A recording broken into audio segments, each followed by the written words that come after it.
ஒரு மிகச்சிறந்த மனிதரை நாம முதலமைச்சரா தேர்ந்தெடுத்ததுக்கு நாமெல்லாம் மகிழ்ச்சி அடையணும். ஏன்னா சமீபத்துல நம்முடைய முதலமைச்சர் ஒரு அஸ்ட்ராலஜரை நம்ம தமிழ்நாடு கவர்மெண்டோடைய ஸ்பெஷல் ஆபீசரா அப்பாயிண்ட் பண்ணியிருந்தாரு. இதுக்கு எதிர்க்கட்சிகள்லாம் எதிர்ப்பு தெரிவிச்சாங்க.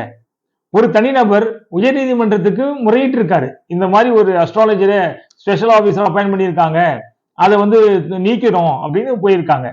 இதை கேள்விப்பட்ட நம்முடைய முதலமைச்சர் உடனடியாக அந்த பதவியில் இருந்த அந்த அஸ்ட்ராலஜரை உடனே தூக்கி இருக்காரு. இதுதான் ஒரு தலைமைக்கான மிக சிறந்த பண்பு. ஒரு தலைவரை அவருடைய தவறை சுட்டி காட்டினால் அல்லது குறைகளை சுட்டி காட்டினா அதை ஏத்துக்கிட்டு அதை உடனே நிவர்த்தி செய்யற மிகப்பெரிய பண்பு தான் ஒரு நல்ல மனிதனுக்கான பண்பு. அப்படிப்பட்ட நல்ல மனுஷனை தான் நம்ம சிஎம் தேர்ந்தெடுக்கிறோம் அப்படின்னும் போது நம்ம மற்றற்ற மகிழ்ச்சி அடையணும். அதை தாண்டி இதுக்கு முன்னாடி இருந்த முதலமைச்சர் மரியாதைக்குரிய மு.க. ஸ்டாலின் ஆகட்டும், எடப்பாடி பழனிசாமி ஆகட்டும், அதுக்கப்புறம் முன்னாடி இருந்த ஜெயலலிதா ஆகட்டும், ஓ பன்னீர்செல்வம் ஆகட்டும், கலைஞர் கருணாநிதி ஆகட்டும், இவங்க கிட்ட இவங்க ஒரு முடிவு எடுத்து இது போன்ற ஏதாவது ஒரு செயலை செஞ்சிருந்தா மக்கள் எத்தனை போராட்டங்களை நடத்தினாலும் நீங்க ஏதாவது கத்திட்டு கிடங்க, நான் அதை பத்தி எல்லாம் கவலைப்பட மாட்டேன், நீங்க என்ன பண்ணுவீங்க, கத்திட்டு விட்டுற போறீங்க, எங்க கவர்மெண்ட் நடக்கிறது நடக்க போகுது அப்படின்னு அமைதியா இருந்திருப்பாங்க.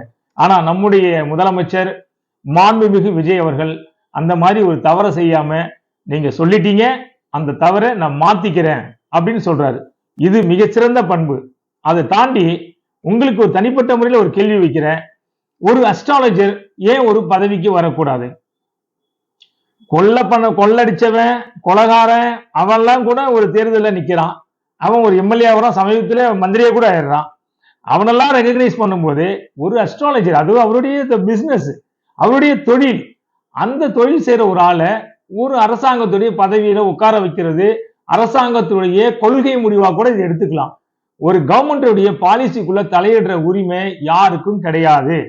இது எல்லாருக்கும் தெரியும். சட்டப்படியான நான் கருத்தை சொல்றேன்.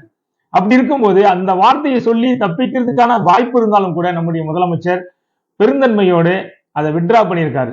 அவர் நினைச்சிருந்தா அதே அஸ்ட்ராலஜருக்கு ஒரு சட்டமன்ற உறுப்பினரா சீட்டு கொடுத்து அவரை ஜெயிக்க வச்சு அமைச்சரா கூட ஆக்கியிருக்கலாம்.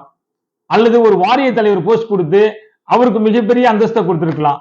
அதெல்லாம் தாண்டி அவர் ஒரு விஷயத்தை செய்யறாரு.